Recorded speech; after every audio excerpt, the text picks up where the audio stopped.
कहानी की शुरुआत होती है एक ऐड से जिसमें आदमियों की सुंदरता के बारे में बात की जा रही थी। कुछ आदमियों की आंखें सुंदर होती हैं तो किसी की जॉलाइन एकदम तीखी, और वहीं कुछ आदमी अपने जबरदस्त शरीर की वजह से औरतों के दिलों पर राज करते हैं। लेकिन जिन आदमियों के पास इसमें से कुछ भी नहीं है, असली मदद की जरूरत तो उनको है। इसके बाद हमें एक नया आविष्कार दिखाया जाता है जिसका नाम है हैंडसम सूट। ये खास मोटे और बदसूरत आदमियों के लिए बनाया गया बॉडी सूट है जो उन्हें कुछ ही पलों में जीरो से हीरो बना देगा। हालांकि इस सूट से वह हमेशा के लिए सुंदर तो नहीं हो जाएंगे, पर इसे पहनकर वह बाकी सुंदर मर्दों की तरह जिंदगी के मजे उठा सकते हैं। इसके बाद हम टाकुरो नाम के एक आदमी को देखते हैं जिसकी उम्र 33 साल थी। वो एक बेहतरीन शेफ था और अपना रेस्टोरेंट चलाता था। इसके साथ उसकी शख्सियत भी काफी अच्छी थी, हर कोई उसे अपना दोस्त बना लेता था। मगर जैसे ही टाकुरो किसी लड़की को प्रपोज करने की कोशिश करता तो उसे अपने मोटापे और बदसूरती की वजह से शर्मिंदा होना पड़ता। आज तक उसे टोटल 101 लड़कियां रिजेक्ट कर चुकी थी, उनमें से 52 लड़कियां तो रोते हुए भाग गई और 25 ने तो उसके खिलाफ पुलिस ही बुला ली कि ये गंदा मोटा आदमी छेड़ रहा है हमें। टाकुरो की जिंदगी अब एक मजाक बनकर रह गई और उसकी एक ही वजह थी, उसकी बदसूरती। एक दिन टाकुरो अपने रेस्टोरेंट में काम कर रहा था कि तभी रोको नाम की एक खूबसूरत लड़की उसके पास आई। वो उसके रेस्टोरेंट में वेट्स की नौकरी करना चाहती थी। टाकुरो उसे देखते ही लट्टू हो गया और बिना उसका रिज्यूमे देखे हाँ कर दी, क्योंकि उसका मानना था कि यह सुंदर लड़की यहाँ काम करेगी, सारा दिन दिल लगा रहेगा, मजे ही मजे। जब भी हीरो को उसकी ओर देखती तो टाकुर को लगता कि वह अपने प्यार का इजहार कर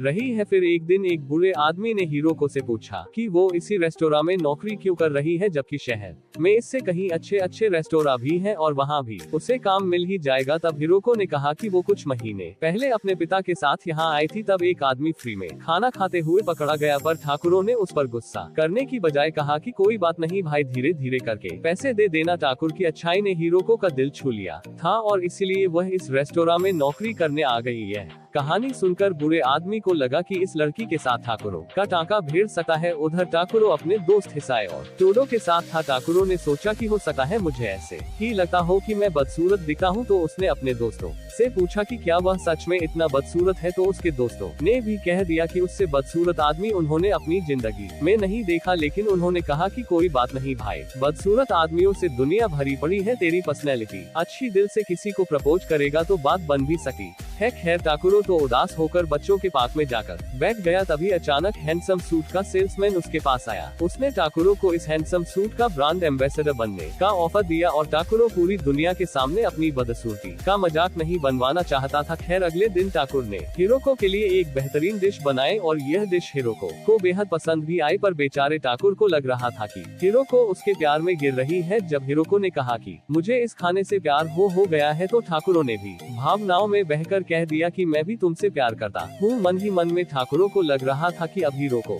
भी बाकी लड़कियों की तरह रोते हुए भाग जाएगी। मगर हीरोको ने उससे पूछा कि तुम्हें मेरे बारे में क्या पसंद है, क्यों प्यार करते हो मुझसे। तब ठाकुरों ने कहा कि तुम्हारे बारे में तो सब अच्छा है, तुम्हारी आंखें, कान, तुम्हारे बाल, तुम्हारे डिम्पल सब बेहद खूबसूरत है। ये सुनकर हीरोको को लगा कि ठाकुर को सिर्फ उसकी बाहरी सुंदरता से मतलब है, इसीलिए वो चुपचाप वहाँ से चली गई। अब ठाकुर 102 लड़कियों से रिजेक्ट होने के बाद बेहद दुखी था। फिर अगले दिन वो हैंडसम सूट स्टोर पहुंचा और वहां के मैनेजर से मिला। पहले तो वो इस पेंगुइन जैसे सूट को देखकर डर गया, वो यहाँ से भागने ही वाला था कि तभी मैनेजर और मालिक ने कहा कि भाई देख ले, अपनी किस्मत को लात मार रहा तू। जिसके बाद आखिरकार टाकुरो ने उसे इस्तेमाल करके देखने का फैसला किया। उसने सूट पहना तो मानो जादू ही हो गया, क्योंकि टाकुरो अब एक बेहद हैंडसम आदमी बन गया था। अपने चेहरे पर जॉ लाइन देखकर तो उसके होश ही उड़ गए। इसके बाद उसने और भी तरह तरह के सूट पहन कर देखे और अंत में वही सूट खरीदा जिसमें वह सबसे हैंडसम लग रहा था। तब मैनेजर ने उसे सूट में लगे हुए एक स्पेशल बटन के बारे में बताया जिससे उसकी आवाज भी बदल सकती है। फिर डाकुर ने एकदम मेरी तरह भारी और नशीली आवाज चुनी ताकि लड़कियां उसकी दीवानी हो जाए। मुझे तो कोई नहीं मिल रही। और अंत में उसने अपना एक नया नाम भी रखा, हिकारी यामा, क्योंकि उसके शरीर के साथ उसका नाम भी सुंदर होना चाहिए। जाने से पहले मैनेजर ने उसे कहा कि सूट का राज सबसे छुपा कर रखना होगा और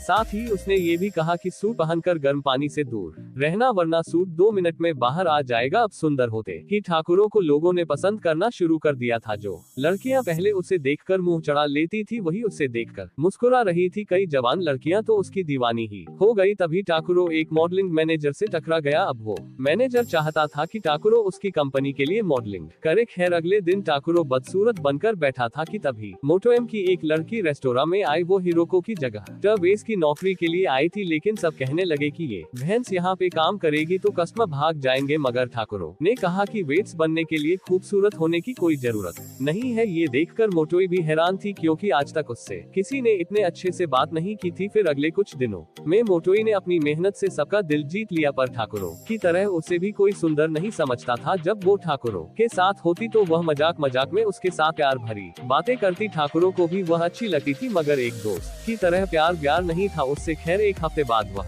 मॉडलिंग एजेंसी के मैनेजर से मिला। हालांकि आज उसका पहला फोटो शूट था और उसे पोज करना भी नहीं आता था, पर उसकी खूबसूरती के कारण सभी उसकी तारीफों के पुल बांध रहे थे। फिर शूट के बाद उसकी मुलाकात सुपर मॉडल रायका से हुई। रायका को लगा कि यह कैसे काम करेगा, इसे कुछ आता जाता तो है नहीं, पर फिर ठाकुरों ने अपनी पर्सनैलिटी से उसका भी दिल जीत लिया। आज रायका को जिंदगी में पहली बार कोई पसंद आया था, इसीलिए उसने शाम को ठाकुर को अपने दोस्तों के साथ खाने पर बुलाया। रात को जब ठाकुरों उसके घर पहुंचा तो उसने देखा कि रायका के दोस्त कोई और नहीं बल्कि उसी के खास दोस्त हिसाए और टोटो थे। अब ठाकुरों ने बेहतरीन डिशेज बनाकर सबके होश उड़ा दिए, मगर बाद में अचानक उसकी आवाज बदल गई और फिर टोटो को लगा कि वो ठाकुरों है, लेकिन फिर उसने सोचा कि इतना सुंदर आदमी ठाकुरों कैसे हो सकता है। उधर ठाकुरों भी हिकार यामा होने का नाटक करते करते थक चुका था और अब वो कुछ अच्छे से खाना चाहता था। उसने देखा कि मोटोई रेस्टोरेंट में उसकी मदद के लिए रुकी हुई थी। उसने ठाकुरों के लिए एक रिस्ट बैंड बनाया था जिसमें उसकी पसंद के गाने भी जलते थे। ये देखकर ठाकुर को काफी खुशी हुई। फिर उन्होंने ढेर सारी बातें की और अचानक उन्होंने एक दूसरे का हाथ छू लिया। इससे उन दोनों के दिलों में एक अलग सी खुशी पैदा हुई, पर दोनों ने ही इसे नजरअंदाज करके आगे बातें करना शुरू कर दिया। इसके बाद हम देखते हैं कि ठाकुरों मॉडल बनकर काफी सारे शूट्स करने लगा था। वो हर एड में दिखता था और शहर में जगह जगह उसके पोस्टर लगे थे। आखिरकार वह अपने सपनों की जिंदगी जी रहा था। वह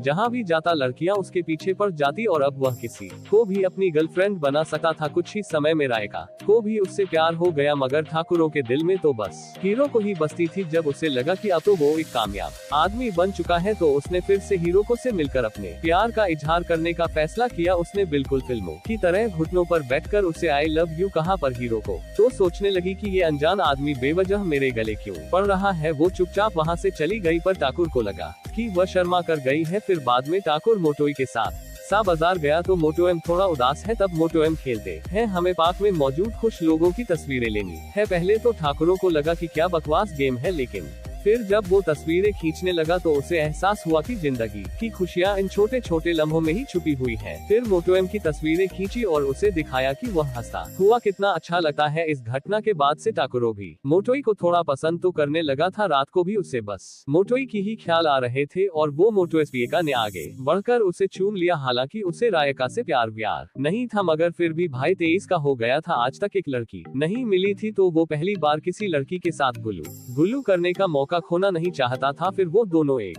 साथ समय बिताने के लिए रायका के घर चले गए, लेकिन पूरा समय ठाकुरों के दिमाग में बस मोटोई के ही ख्याल थे। अचानक उसने रायका को रोकते हुए कहा कि मुझे पहले नहाने जाना है, लेकिन ठाकुरों ये भूल गया कि वह हैंडसम सूट पहनकर गर्म पानी में नहीं भीग सकता। इसी गलती की वजह से उसका सूट शरीर से उतर गया और वह फिर से मोटा और बदसूरत हो गया। अब वह जैसे तैसे रायका से छुपकर वहाँ से भाग निकला। फिर अगली सुबह वह स्टूडियो में रायका से मिला तो वह बेहद गुस्से में थी। आज तक कोई आदमी उसे बीच में छोड़कर नहीं गया था और इसीलिए अब वह ठाकुरों को और ज्यादा चाहने लगी थी। इस मुसीबत से बचने के लिए ठाकुरों ने कहा कि उन्हें जल्दी नहीं करनी चाहिए, धीरे धीरे आगे बढ़ते हैं। खैर, बाद में मैनेजर ने ठाकुर को बताया कि उसे फैशन शो में रैंप वॉक के लिए चुन लिया गया है। इस शो से वो पूरे देश में मशहूर हो जाएगा और उसे बड़े बड़े ब्रांड्स के ऑफर आएंगे। इसके बाद ठाकुर को शूट के लिए गर्म पानी से नहाना था, मगर पानी देखते ही ठाकुर तो बहाने बनाकर भाग निकला। सबने उसकी बात पर विश्वास भी कर लिया, पर एक मॉडल था जो ठाकुर की सफलता से जलता था। उसे ठाकुर पर शक हो गया कि कुछ तो गड़बड़ जरूर है। फिर रात को ठाकुर ने अपने जन्मदिन की एक शानदार पार्टी रखी जिसमें बहुत सारे लोग आए थे। वहीं ठाकुर ने एक मॉडलिंग कंपनी के साथ 50 लाख की डील की। अब ठाकुर की खुशी का ठिकाना नहीं था, मगर अचानक दूसरे मॉडल ने जानबूझकर उस पर गर्म कॉफी फेंक दी। खुशकिस्मती से उसी पर लाइट्स चली गई और अपना असली रूप बाहर आने से पहले वह भाग गया। रास्ते में ही उसका सूट खराब होकर उतर गया। वह सीधा सूट के शोरूम पहुंचा और सेल्समैन से एक नया सूट मांगा तब सेल्समैन ने उसे परमानेंट हैंडसम सूट दिखाया, जिसे पहनते ही वह हमेशा हमेशा के लिए खूबसूरत हो जाएगा, मगर इसके बदले में वह अपना असली रूप हमेशा के लिए गवा देगा। थोड़ा सोचने के बाद आखिरकार ठाकुरों ने वह सूट खरीद ही लिया। रास्ते में वह एक लड़की से टकरा गया तो लोगों ने उसके शरीर और शक्ल को देखकर उसे लड़की छेड़ने वाला समझ लिया और खूब पीटा। जब वो घर लौटा तो मोटोई ने कहा कि उसे पूरा विश्वास है कि ठाकुर किसी लड़की के साथ छेड़खानी नहीं कर सकता। अब ठाकुर ने उसे हैंडसम सूट के बारे में पूरा सच बताने का फैसला किया और सच सुनते ही मोटोई चुपचाप वहां से चली गई। कुछ देर बाद हीरो को रेस्टोरेंट में आए और उसने कहा कि वह ठाकुर से कुछ बात करना चाहती है। वो दोनों एक पार्क में गए और हिरोको ने कहा कि जब ठाकुरों ने पहली बार उससे अपने प्यार का इजहार किया था तो वह बेहद खुश हुई थी, मगर ठाकुरों को लगा कि हीरो को उसका मजाक उड़ा रही है, इसीलिए उसने परमानेंट हैंडसम सूट पहनकर सबको उनकी औकात दिखाने का फैसला कर लिया। अगले दिन फैशन शो था पर वो तो सिर्फ मोटोई के बारे में सोच रहा था। उधर मुड़ सड़क पर एक बाइक से टकरा गई और उसे गहरी चोट लगी। जब ठाकुरों को की खबर मिली तो वह वहीं जम गया। उसकी रैंप वॉक की बारी आई मगर वह चल ही नहीं पा रहा था। आखिरकार उसे एहसास हो गया कि उसे यह चकाचौंध वाली जिंदगी चाहिए ही नहीं। असली खुशी तो उसे तब मिली थी जब वह मोटोएम में था। अब वह शो छोड़कर भाग निकला पर उसका परमानेंट सूट उतर ही नहीं रहा था। आखिरकार वह जैसे तैसे उस सूट को बीच में से काटक बाहर आया। अंत में वह फटाफट हॉस्पिटल पहुंचा तो पता चला कि चोट मोटोएम बाइक वाले को लगी थी। मोटोएम देखकर उसकी खुशी का ठिकाना नहीं था, लेकिन फिर अचानक ठाकुर के पैरों तले जमीन खिसक गई। जब मोटोई ने अपना फेट सूट निकाला तब ये खुलासा होता है कि मोटोई असल में हीरो को ही थी। हमेशा से लोग उसे उसकी सुंदरता के लिए पसंद करते थे, इसलिए वह मोटी बनकर देखना चाहती थी कि कोई उसे सच्चा प्यार करेगा या नहीं। आखिरकार अपने ठाकुरों का घर बस ही गया। ठाकुर उससे प्यार करता था और उसे इस बात से कोई फर्क नहीं था कि वह मोटी और बदसूरत है, मतलब उसका प्यार ही सच्चा प्यार है। आखिरकार हीरो को ठाकुर की गर्लफ्रेंड बन गई और हमारे लड़के का घर बस गया। तो क्या आपको मौका मिले तो ऐसा सूट खरीदोगे? कमेंट्स में जरूर बताना। मिलते हैं अगली वीडियो में।